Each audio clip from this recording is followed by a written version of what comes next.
Parang piyesta rito eh. Piyesta ng... Babatatlong batang maliit doon. Eh kasi laki lang pala ni Popo si Noah. Noah, kayo po.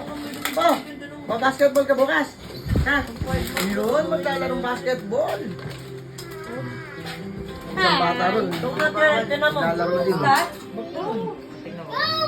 Dalawa silang natira, oh. Tingnan ko, pagpipig ako. Weak si Michelle! Michelle, yung weak! Uy, weak daw si Mitchell. Delek. Ah!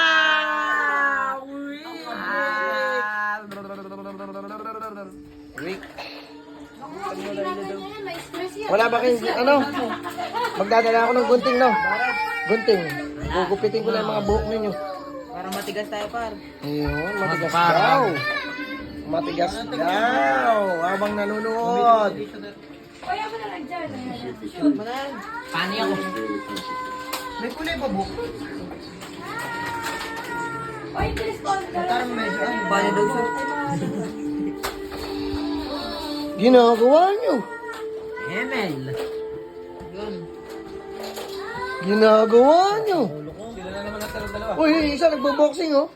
Oo. Oo, oo. Mahal? Ito, promotor eh. Ere. Tumatagay ka na. Masayang araw ng Biyernes. Oras ay 11:20. 11:18. Mali pa yan, 11:10. alive na alive ang mga bata. Yun, oh. Ay, binigay sa kanila pa rin. Yun. Yun, may sampay pa rin sa dulo, oh. Ano ba yun? Naligpit din yan. Ang laki ng face. Sige mga karakada, see you. Bye-bye.